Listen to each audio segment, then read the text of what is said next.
अस्सलाम वालेकुम जी। Vlog number 8 के साथ आज मुसलसल 8वां दिन है वीडियो बनाते हुए का। और आज की वीडियो के अंदर हमने बात करनी थी, पहले मैं आपको दिन बता दूं जी, 29 अगस्त 2022 दिन है आज, मंडे का, पीर का दिन है जनाब। और मैंने आपको लास्ट वीडियो, कल की वीडियो मैंने ऐसे ही बस घर में बैठा था तो फैमिली की वीडियो बना दी। तो जनाब आज की वीडियो में मैंने आपसे बात करनी थी, 2009 में जब इंडिया से वापस आए तो हमारी अगली प्लानिंग शुरू हो गई थी जनाब।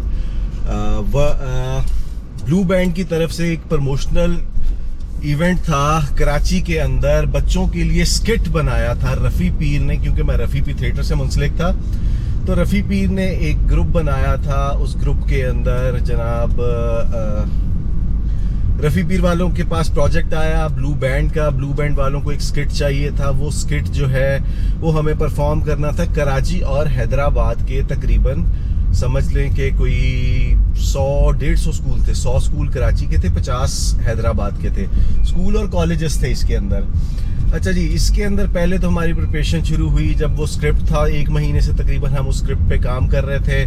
वो मैं उसको लीड कर रहा था, लीड इन सेंस के जो जितने भी मैनेजमेंट के काम थे वो सारे मैं कर रहा था, और मैं उसमें परफॉर्म भी कर रहा था। मेन कैरेक्टर जो साद का कैरेक्टर था वो परफॉर्म कर रहा था, 1 लाइनर ब्लू बैंड की तरफ से आया हुआ था, यूनिलीवर वालों की तरफ से। और उसके बाद जनाब फिर हमने क्या किया कि उसकी प्रिपरेशन शुरू कर दी, बहुत सारे लोग जुड़े। इमरान पीरजादा साहब उसको डायरेक्ट कर रहे थे। ठीक जाने से 1 दिन पहले, यानी कि जुम्मे वाले दिन हमें निकलना था, जुम्मे को हमने निकलना था, और समझ लें कि उस्मान पीरजादा साहब आए और उन्होंने कहा जी दिखाओ क्या बनाया आप लोगों ने, क्योंकि उस्मान पीरजादा साहब जो है वो ओवरऑल कंपनी को जो है हेड करते हैं। उन्होंने कहा जी दिखाओ क्या बनाया आप लोगों ने। जब हमने उनको दिखाया तो उन्होंने कहा, बहुत गुस्से के अंदर कहा, ये क्या बकवास कर दी तुमने, 1 महीना जाया कर दिया, किया क्या है तुमने इन सब कामों के अंदर, ये 1 महीने के अंदर तुमने, छोटी सी बात थी तुम लोगों से हुई। लो जी, उन्होंने बैठे, मैं बैठा था, इमरान साहब बैठे थे, उस्मान साहब बैठे थे, तो हमारी कन्वर्सेशन हो रही थी। तो जनाब बाहर जो लड़के थे ना, जो ग्रुप था वो था डांसर्स बुलाए हुए थे बेसिकली, के कोरस के अंदर ना डांसर्स थे। तो उनके अंदर ना बातें शुरू हो गई कि जी हमने तो ये करना है, हमने वहां जाके ये करना है। मेरे कान तक बात पहुंची तो मैंने आगे ऐसे कन्वे कर दी कि जी वहां तो इस तरह की प्लानिंग हो रही है कि हम वहां जाके थिएटर करेंगे, थिएटरों में काम करेंगे, ये करेंगे वो करेंगे। तो उन्होंने कहा जी सबको फारिग कर दो, मुझे छोड़ के उन्होंने सबको फारिग कर दिया, सारी टीम चली गई। उन्होंने कहा जी लकी एक वो कोरियोग्राफर है, उसको फोन किया, लकी बंदे चाहिए। कितने बंदे चाहिए जी? 20 बंदे चाहिए, 20 लड़के चाहिए जिनके अंदर डांसर्स भी हों और एक्टर्स भी हों। अब जनाब वहां से फिर दोबारा 1 दिन के अंदर, 2 दिन के अंदर, यानी कि रिहर्सल हुई वहां पे। 2 दिन में उस्मान साहब ने अपने सर पे खड़े होके, वो कहते हैं ना, रिहर्सल को करवाया। 2 दिन के अंदर उसको मैच्योर किया, क्योंकि स्टेज के ऊपर पोजीशंस लॉक होती हैं, पोजीशंस लॉक की, सब कुछ किया। उसके बाद जनाब संडे की हमारी फ्लाइट थी, मंडे को पहला शो था, मंडे वाले दिन पहला शो था, और हम लोग संडे की रात को पहुंचे, सुबह 7 बजे उठ के स्कूलों के लिए निकल गए। अच्छा जी, वो मेरा लाइफ का आप समझ लें कि मेरी एक और चीज़ उसके अंदर डेवलप हुई, वो बताता हूँ मैं आपको। पहले मैं आपको बताता हूँ, हम संडे वाले दिन पहुंचे, जब रात को 10 बजे हम पहुंचे हैं, सो गए। आके सोने के बाद सरवान होटल सदर में रुके हुए थे हम। वहाँ पे पहुंचने के बाद जनाब हमने अगले दिन जो है निकले हैं, तो अब शर्ट्स जो थी वो हमारी पैक थी, वो प्रेस नहीं हुई थी। एक स्कूल था, मुझे याद नहीं पड़ता वो कहाँ था, शारे फैसल के पास कहीं स्कूल था।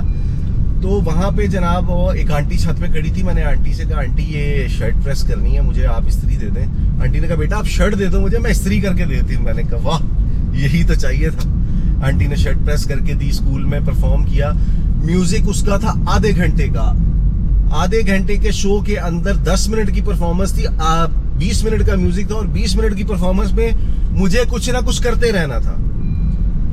मैंने जनाब वो किया, पहला शो किया, मेरे सांस फूले, बुरी हालत मेरी, पता नहीं क्या क्या कुछ होने लग गया। मैंने शो खत्म होने के बाद अब ना वहां पे चाहिए था होस्ट। अब कोई इंतजाम तो था नहीं, ना ही होस्ट का कुछ था। तो मुझे कहा, जो मेरे साथ बंदे थे उन्होंने कहा यार तू होस्ट करेगा। वो शुएब भाई थे गालिबन। मैंने कहा हाँ कर लेता हूँ। उन्होंने माइक पकड़ा दिया, मैं बोलता ही गया, बस बोलता गया, चीजें करता गया। वो मेरे एक्टिंग से ज्यादा मेरा जो वो था शो होस्टिंग, वो ज्यादा फेमस होगी। साथ का कैरेक्टर कर रहा था मैं, वो शो होस्टिंग फेमस होगी। उसके बाद वहां पे बच्चों ने ऑटोग्राफ लेना शुरू किए। वो मेरी लाइफ का पहला ऑटोग्राफ था। मुझे समझ नहीं आ रही थी कि क्या करूं, किस तरह से करूं। वो साइन करता गया और मतलब बहुत ही मतलब अच्छी फीलिंग आ रही थी, प्राउड फीलिंग आ रही थी। उसके बाद जनाब वहां से जब वो करने के बाद हम निकले हैं, मैंने शुएब भाई को कहा, मैंने कहा शुएब साहब इसका ना म्यूजिक कम करवाएं, कम से कम इसको 5 मिनट पे लेके आए। 20 मिनट के म्यूजिक के ऊपर परफॉर्म नहीं किया जा सकता। बाकी का अब कॉन्फिडेंस इतना आ गया था होस्टिंग के बाद, मैंने कहा बाकी का काम मैं होस्टिंग से संभाल लूंगा, आप मुझे ना सिर्फ इसका म्यूजिक कम करवा के ला दें। उस टाइम पे जदीद दौर तो था नहीं। वो लाहौर गई सीडीज, वहां से नई सीडीज बन के आई, 5 मिनट का म्यूजिक किया, टोटल शो 15 मिनट पे आ गया। अब उसके अंदर सोया का कैरेक्टर, एक बच्चा पहले बहुत वीक होता है, फिर वो ब्लू बैंड खाता है और वो बड़ा हो जाता है, मतलब ताकत आ जाती है उसके अंदर। तो ये उसके अंदर गुड फैट्स के हवाले से वो चीजें बताई गई थी। तो जनाब वो हमने शो किया। अच्छा, मेरी एक्टिंग स्किल्स मैं खुद मानता हूँ बहुत बुरी हैं। आयशा भवानी स्कूल यानी कि बहुत बड़ा स्कूल है, उसके अंदर शो था। तो ब्लू बैंड वालों ने डिमांड की कि अपनी बेस्ट टीम को भेजें। अब बेस्ट टीम में क्या था, जो मेरे से हम 2 टीमें कराची आई हुई थी। दूसरी टीम का जो मेन कैरेक्टर था वो बहुत अच्छा था, वो एक्टिंग बहुत अच्छी करता था, उसके एक्सप्रेशंस बहुत लाउड थे। उन्होंने कहा जी कि होस्टिंग साइम अच्छी करता है और जो एक्टिंग है वो रहमान अच्छी करता है, अब्दुल रहमान नाम था उसका, रहमान अच्छी करता है। तो इन दोनों को ले जाओ, एक्टिंग करवाओ उससे, रहमान से, और शो होस्ट करवाओ साइम से। ये ब्लू बैंड की जो मैनेजमेंट है, जो यूनिलीवर की मैनेजमेंट थी, वहां से सजेशन आई। फिर हमने कहा जी अगर 1-2 बंदे एक ही जगह पे मौजूद हुए तो दूसरी साइड के जो शोज हैं वो नहीं हो पाएंगे। तो फिर उन्होंने क्या सजेस्ट किया, उन्होंने कहा जी ठीक है फिर साइम को आप भेज दें, साइम ही कर लेगा, क्योंकि ज्यादातर काम जो आ रहा है वो होस्टिंग के ऊपर आ रहा है और बच्चे इसकी सुन रहे हैं। तो जनाब वहां से आयशा भवानी के अंदर शो हुआ, ग्रैंड शो। इतनी पब्लिक थी, उनका ग्राउंड अगर यहाँ कराची में रहने वालों ने देखा हो तो बहुत बड़ा ग्राउंड है उनका। वो उसके अंदर शो हुआ। शो करने के बाद जनाब वहां से शो किया हमने, हम निकले शो करके, फिर आहिस्ता आहिस्ता शो करते गए। मुझे याद है कि कोई 50-60वां शो था मेरा ट्रिनिटी कॉलेज के अंदर, सदर के अंदर, सरावान का जो हमारा होटल था उसके पास ही था ट्रिनिटी कॉलेज, लड़कियों का कॉलेज है। तो वहां पे जनाब शो किया। तो शो के बाद उनकी मैडम ने मुझे बुला लिया। मुझे लगा शायद मैंने होस्टिंग करते हुए ना कोई ऐसी गलत बात कर दी है। जो उनकी प्रिंसिपल ने मुझे बुलाया, प्रिंसिपल ने मुझे बुलाया और मुझे कहा कि बेटा आप क्या करते हैं, आपकी क्वालिफिकेशन क्या है। मैंने कहा जी बीकॉम। तो वो उन्होंने मुझे जॉब ऑफर की विद रिहाइश, विद यानी कि उन्होंने कहा साल में आपको जो आपके होंगी अलाउंसेस आपको वो भी देंगे, आपको लाहौर का ट्रैवल। और उस वक्त मुझे 25,000 रुपया वो ऑफर कर रहे थे। मैंने उनसे पूछा जी मुझे करना क्या है। उन्होंने कहा जी आपको करना कुछ नहीं है, आप जिस तरह ये मैनेज करते हैं वही करेंगे आप। मैंने कहा जी यानी कि आपके कहने का मतलब है कि मैं पीटी टीचर बनूंगा। तो ऑफर बुरी नहीं थी, ऑफर बहुत अच्छी थी। ये बाद में मैंने सोचा, मैंने उनसे कहा जी देखिए मैं तो लाहौर से आया हूँ, मेरी स्टडीज चल रही, मैंने ऐसे झूठ बोला मेरी स्टडीज चल रही है, मैं एमबीए कर रहा हूँ, तो मेरी स्टडीज डिस्टर्ब होंगी और ये सारी चीजें।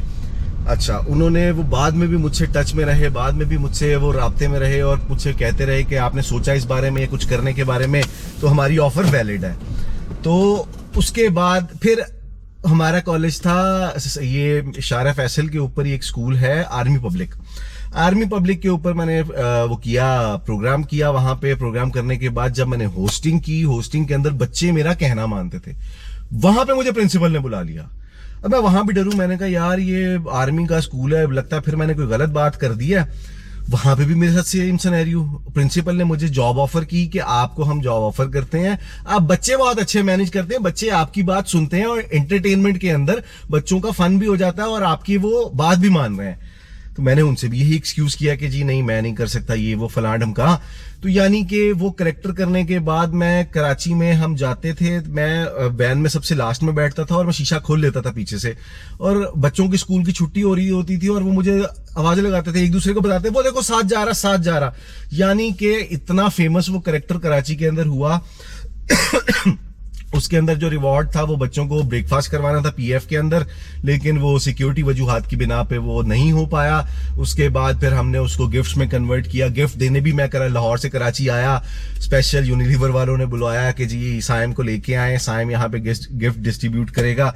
तो यानी कि ओवरऑल कराची मेरा फर्स्ट टाइम एक्सपीरियंस था। उस वक्त जो है मुस्तफा कमाल की हुकूमत थी और बहुत ही अच्छा इन्वायरमेंट था कराची का, ब्रिजेस बने थे और सारा काम बहुत ही मतलब अच्छे तरीके से हुआ था। तो बड़ा अच्छा लग रहा था, बहुत अच्छा लग रहा था कराची। तो वो मेरा फर्स्ट टाइम था। उसके बाद मैं कराची आया 2017 के अंदर।